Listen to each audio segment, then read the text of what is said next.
Okay, today I'm joined by Coach D, and we're going to be talking about how that the Pentagon has announced that it won't be recognizing Black History Month or any other identity months. And Pete Hegseth said in an interview on Wednesday, we're not joking around. There is no changing of the names or softly manipulating something. DEI is gone. So, Coach, for a long time we've been talking about how they've been saying all the quiet parts out loud, but now they're acting on it and they're doing it out loud, right openly in front of us. And I know I got a sick gut feeling when I heard that announcement, and I can't imagine how you felt. Yeah, I've been talking about this a lot as someone who has been, a professional all my life. I've been a professor now for 22 years. I've been accused of being a DEI hire or an affirmative action hire. So I get really, really offended by the rhetoric surrounding this topic. And, like what we've seen in recent days when they come out after this plane crash and blame it on DEI, we kind of saw this coming. And something I've been saying in a lot of my videos and when I'm talking to people is that, it would have been nice if someone would have warned us that these people were lying about, DEI and what they were going to do when they became, this administration became into when they got their power. And we were kind of warning people that these things were going to happen. So yeah, it's offensive, man. It's disheartening because as a Black person with daughters who are trying to raise them to have people, look at them for the content of their character, not the color of their skin.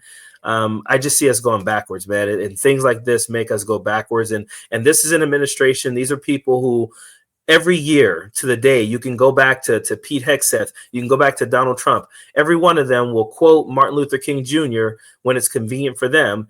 And I always ask the question, if Martin Luther King Jr. were here today, would he say that his dream had been fulfilled and he would just say we could pack up and go now, guys? Or would he still be fighting for the same diversity, equity, and inclusion that these people are trying to get rid of today? Yeah, that's a great point. And we did, man. We tried to warn them, and a whole lot of people did. The thing is, they were saying all this out loud, and we were just kind of pointing to it. We were we were playing the clips. I get accused sometimes on the channel of like, well, you don't talk to the other side. You never have the opposing view on. And I'm like, I'm always showing you what the opposing view is saying. And we've showed you clip after clip of them saying this is what we intend to do. And now they're doing it. So I have to be honest with you. I'm really not shocked. It's just that everything is happening so fast. They're going about it so fast and just putting the hammer down on it, and going out of their way to dismantle all the things that we've remembered and honored throughout the years. And so I'm just curious, before any of this started, what were your views on Black History Month before this really became the topic? I'm glad you asked that because I really feel the way I think Barack Obama kind of expressed my sentiments today. He posted this. He said, "From our earliest days, Black history has always been American history, and Black folks have profoundly shaped our American culture through music, art, literature, sports, and beyond.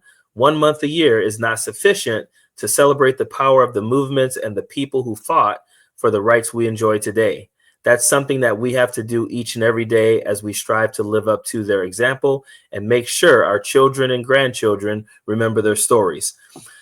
I've always thought it was weird to have a month dedicated to Black history because I think that's something that we should study as a part of American history. But having that month was a time to actually, have kind of a microscope on Black history and amplify Black voices and Black history. So I didn't have a problem with that because I've always thought that it's nice to kind of designate a time where we said, hey, we're going to pay attention to this. We're going to educate people on these things. And I got to learn more about my history through Black History Month. And then when I got to college, taking a Black history, African American history class, I got to learn about a lot about my history during that time as well. So my thought has always been, we needed that. And these people are doing this under the guise of, hey, we should just have unity. We should be a colorblind society. That doesn't exist. They're doing it under the guise of that. But what they're really trying to do is they want to erase all of history that is not palpable for, white kids in America who are growing up now. They think learning the horrors of our history is teaching them to hate America.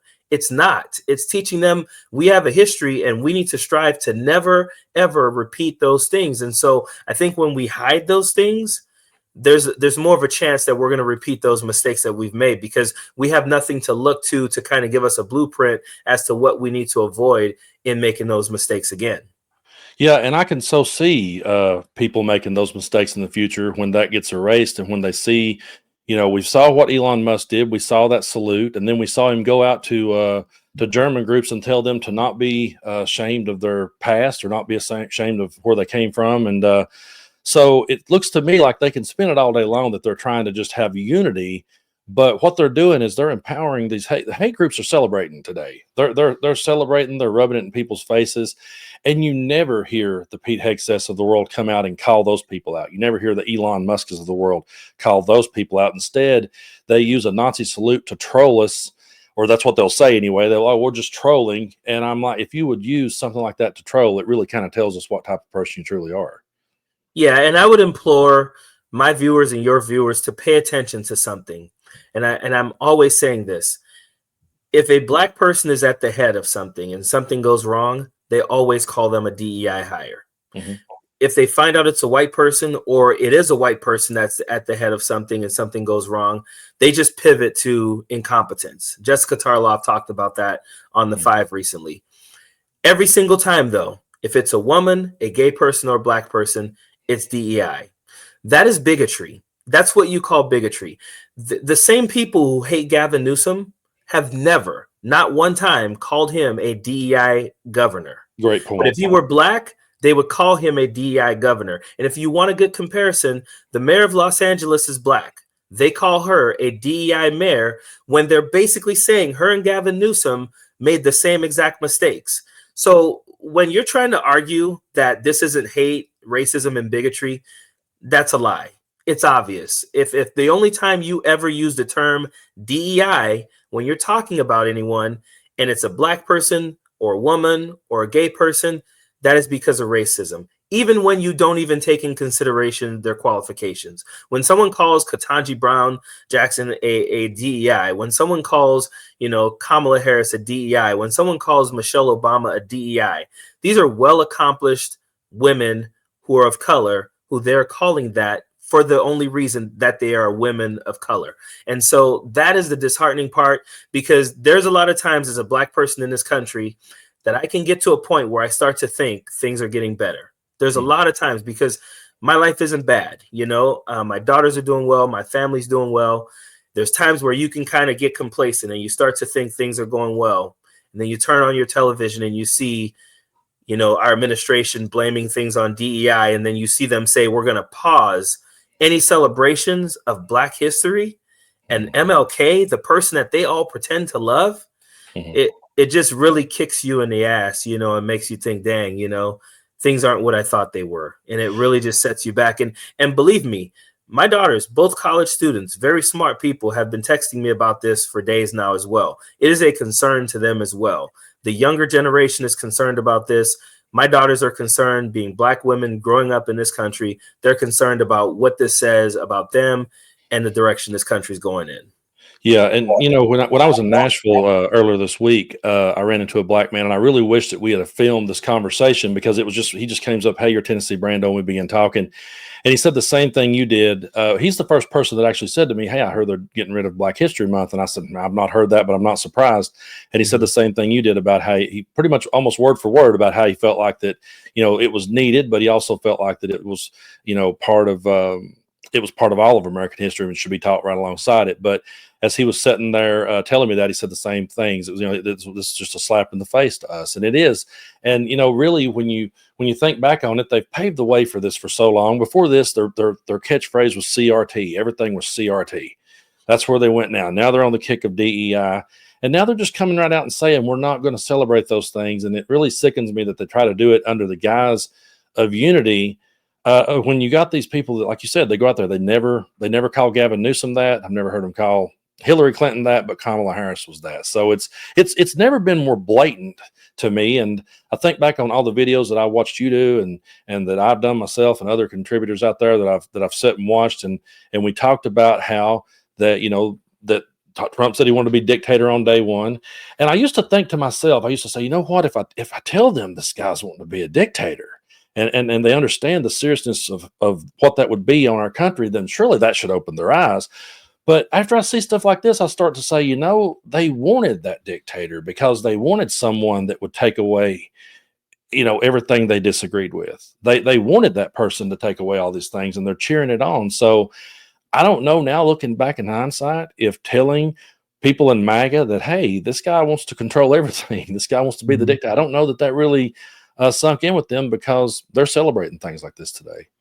No, think about it for a second. Donald Trump said, hey, this is going to be easy. The first day, I'll lower your gas prices. I'll lower your grocery prices. I'll lower your egg prices. On that same day, I'm going to end the war between Russia and Ukraine, right? Those things aren't going to happen. As a matter of fact, he's basically now has admitted that these tariffs may cause a temporary disruption in your life, meaning, yes, your prices are going to go up for a while. I think, and you can bet your bottom dollar on this.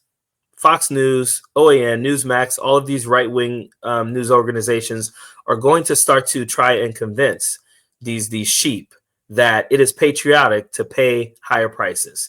You have to wait and see what Donald Trump is doing. It's going to work in the long run. So just keep doing the patriotic thing and paying those higher gas prices. Another thing is, I tweeted probably about a year or two ago that we're about a year away, and I'm going to pull that tweet up here and for my next video. I tweeted that we're about a year away from Republicans no longer even, quoting Martin Luther King or celebrating him on his birthday or saying anything about Black History Month. And people were like, you're crazy. That will never happen.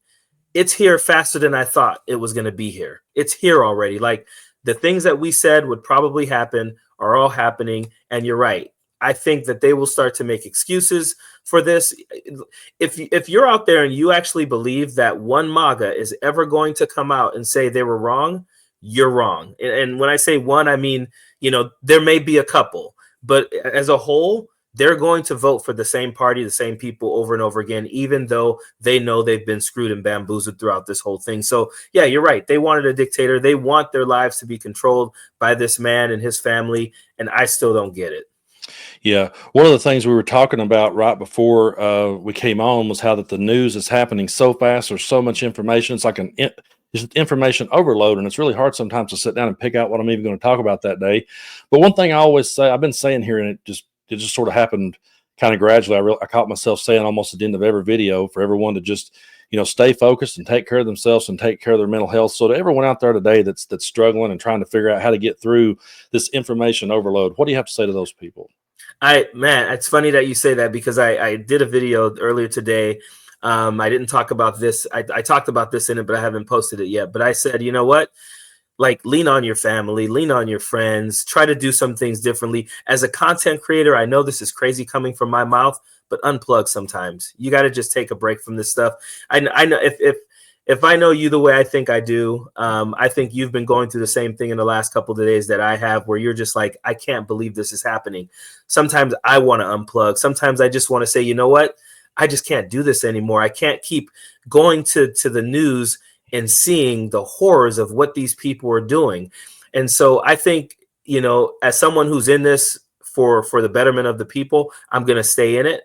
But I think for people out there, this is the time that you need to lean on your family. You need to lean on your friends. You need to get out, touch the grass, do some fun things with people, unplug from the media, unplug from the negativity for a while. Call someone that you haven't talked to in a while, meet up with them for lunch or dinner or a beer or whatever. Just don't let this overconsume you, because if you do, we're going to all have mental health issues that we can't come back from in the next few.